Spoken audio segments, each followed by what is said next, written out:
British వారి పరిపాలన కాలం నుంచి కూడా ఆదివాసీ ప్రాంతంలో బ్రిటిష్ వాళ్ళు ఒక కన్ను వేసి ఉన్నారు.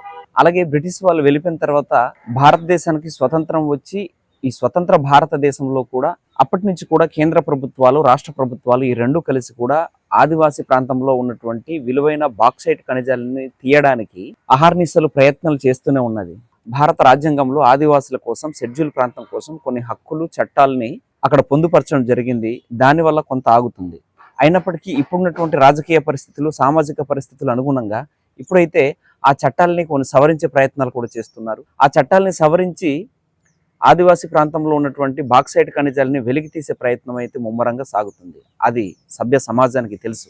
ఒక పక్క ఛత్తీస్గఢ్ రాష్ట్రంలో ఆదివాసులు అక్రమంగా అడవుల్లోకి చొరబడి ఉన్నారని, ఆదివాసులు అక్రమంగా అడవుల్లో నివసిస్తున్నారని అడవుల నుంచి వాళ్లకు వెళ్ళగొట్టే ప్రయత్నం చేస్తున్నారు. ఒక పక్క ఆంధ్రప్రదేశ్లోని అల్లూరి సీతారామరాజు జిల్లాలో బాక్సైట్ ఖనిజాల కోసం రహస్య సర్వేలు చేపట్టేస్తున్నారు. ఒకటండి, నిజంగా బాక్సైట్ ఖనిజాలు కనుక వెలికి తీసినట్లయితే ఎవడో జిందాల్ కంపెనీవాడా లేకపోతే ఎవడో వాళ్లకు లాభాలైతే చేకూరుతుంది, కానీ అక్కడ నివసిస్తున్నటువంటి ఆదివాసులు మాత్రం పూర్తిగా నాశనం అయిపోయే పరిస్థితి ఉంది, డిస్ట్రాయ్ అయిపోయే పరిస్థితి ఉంది, వాళ్ళు మనుగడ కోల్పోయే పరిస్థితి ఉంది. ఎందుకంటే అడవి ప్రాంతం అంత దట్టంగా ఉన్నదంటే దానికి కారణం ఏంటంటే బాక్సైట్లోనే లావ ఉంటుంది. ఆ లావ ద్వారానే నీరు అనేటువంటిది, అంటే వాటర్ సోర్స్ అనేటువంటిది బాక్సైట్ వల్లనే ఆదివాసీ ప్రాంతాల్లో ఉన్నాయి.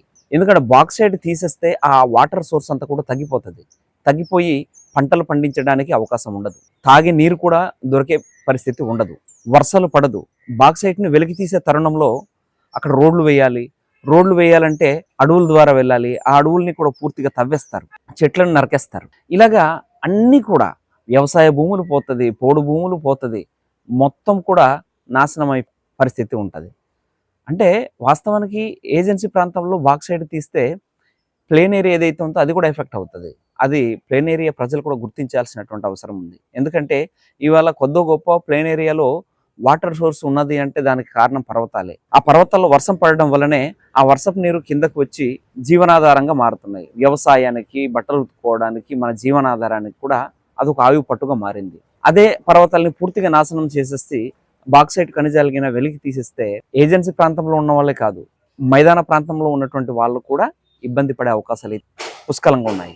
తర్వాత ఈ బాక్సైట్ వెలికి తీసేయడం వల్ల మొత్తం టోటల్గా ప్రకృతి అంతా కూడా నాశనం అయిపోతుంది. ఇవాళ మనుషులే కాదు, జీవరాశులంతా కూడా సస్యశ్యామలంగా క్షేమంగా ఉంది అంటే కారణం దానికి నేచర్. సో ఆ నేచర్ని మనం నాశనం చేసేస్తే ఆటోమేటిక్గా మనుషులు కూడా నాశనం అయిపోతారు, జీవరాశులు కూడా నాశనం అయిపోతుంది, వాళ్ళ మనుగడ ఏమి ఉండదు. కాబట్టి దీనికి ప్రభుత్వాలు, ప్రజలు, నాయకులు, ఆఫీసర్లు అందరూ కూడా గమనించాలి.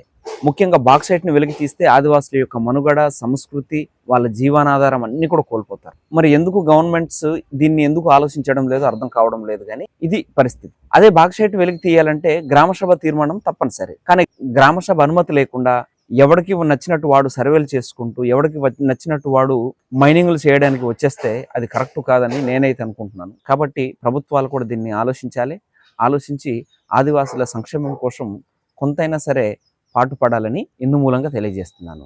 జై హింద్, జై ఆదివాసీ.